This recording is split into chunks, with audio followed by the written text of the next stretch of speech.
Hi hello నమస్తే welcome back to my channel Santoshi talkies vlogs. Hi అండి, అందరూ ఎలా ఉన్నారు? నేనైతే చాలా బాగున్నాను. మీరు అందరూ బాగుండాలని కోరుకుంటున్నాను. ఈరోజు నేను ఒక రెసిపీని మీతో షేర్ చేసుకుంటాను. అదేంటంటే చూపిస్తాను మీకు కూడా. తట్టడాయ్ ఏంటి ఎంత పెద్దగా ఉందనుకుంటున్నారా? ఇది వంకాయలండి, చాలా పెద్ద సైజు ఉంటాయి కదా.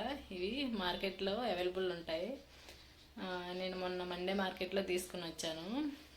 దీంతో మీకు వంకాయ పచ్చడి చూపిస్తాను. చాలా బాగుంటుందండి ఈ రెసిపీ. అయితే నేను చాలా బాగా చేస్తాను. మీరు కూడా చూసి ఒకసారి ట్రై చేయండి ఎలా ఉంటుంది అనేది.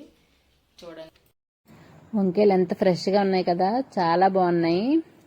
వీటిని నీట్గా వాష్ చేసుకొని పొడి క్లాత్తో తుడుచుకోవాలి. తుడుచుకున్నాక మన ఇంట్లో ఫోర్క్ ఉంటుంది కదా, ఆ ఫోర్క్తో వంకాయకి మొత్తం హోల్స్ పెట్టుకోవాలి. ఇలా హోల్స్ పెట్టడం వల్ల మనకి వంకాయ లోపలికి మొత్తం వంకాయని కాల్చుకుంటాం కదా, అప్పుడు లోపలికి మొత్తం వేడి వెళ్ళి చాలా బాగా కుక్ అవుతుంది, చాలా మెత్తగా ఉడుకుతుంది.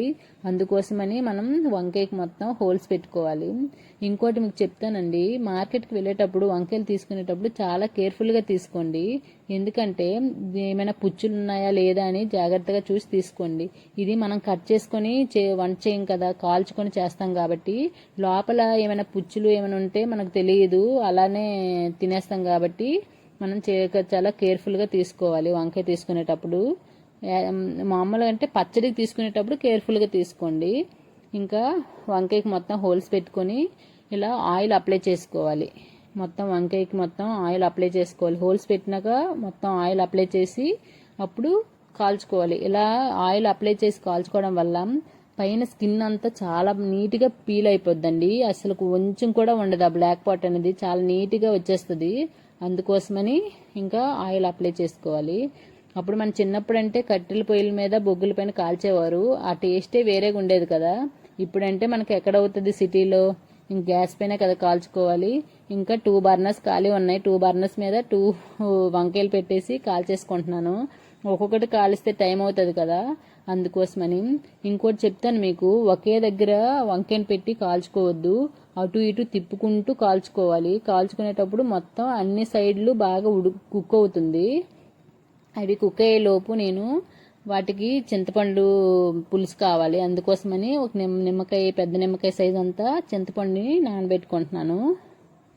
ఇగోండి మొత్తం ఇలా మెత్తగా ఉడికిపోయింది కదా, చూడండి. ఇలా ఉడకాలి, ఆల్ సైడ్స్ నీట్గా ఉడకాలి. ఇలా ఉడికితే వంకాయ పచ్చడి అనేది చాలా టేస్ట్గా ఉంటుంది.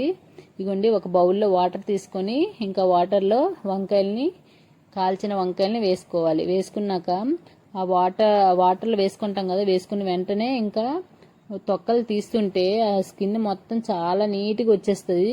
మీరే చూడండి ఎలా వస్తుంది అనేది. చూడండి, నేను తీస్తున్నాను కదా, నీట్గా వస్తుంది మొత్తం. ఎప్పుడైనా మనం తీసుకునేటప్పుడు నీట్గా తీసుకోవాలి. బ్లాక్ పాట్ని అంతా తీసేయాలి నీట్గా, లేకపోతే ఉంచినా పర్లేదు, కానీ మనం చేసుకునేటప్పుడు పచ్చడి బ్లాక్గా వచ్చేస్తుంది, చూడడానికి అంత మంచిగా అనిపించదు కదా. అందుకోసమే నీట్గా తీసుకోవాలి. చూడండి, ఇలా బ్రౌనీగా గోల్డ్ కలర్లో బాగా కుక్ అయింది కదా. కుక్ అయినాక వాటిని కట్ చేసుకోవాలి చిన్న పీసుల్లాగా. కట్ చేసుకుంటే మనం చేత్తో నలపాలి. దాన్ని నలిపేటప్పుడు వేడిగా ఉంటుంది కదా, అందుకని నేను కట్ చేసినాక చల్లార్చినాక చేత్తో మెత్తగా నలిపాను. మెత్తగా కాకుండా మరి ముక్కలు ముక్కలుగా కాకుండా మీడియం సైజులో నలుపుకోవాలి. అంటే మనకి తినేటప్పుడు మన పంటికి తగిలితే చాలా బాగుంటుంది. అందుకోసమని మెత్తగా కాకుండా ముక్కలుగా కాకుండా ఇలా నలుపుకుంటే సరిపోద్ది.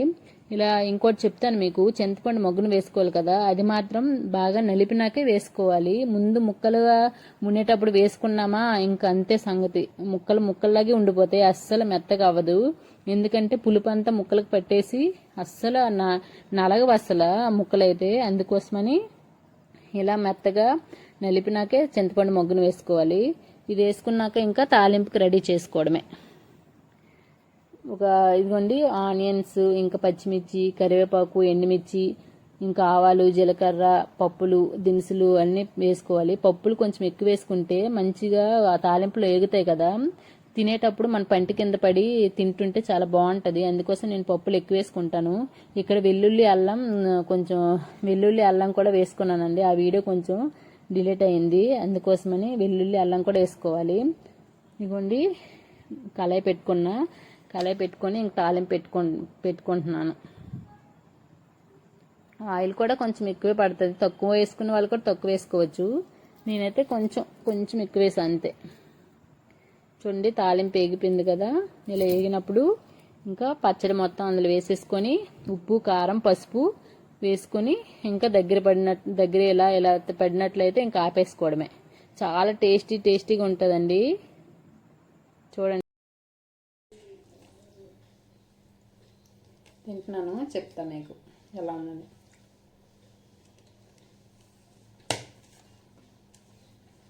బాగుంది. నేను చేసానని చెప్పడం లేదు, నాకైతే చాలా బాగా నచ్చింది. సరే బాయ్ అందరికీ. ట్రై చేసి నాకు కామెంట్ చేయండి చేశారో లేదండి.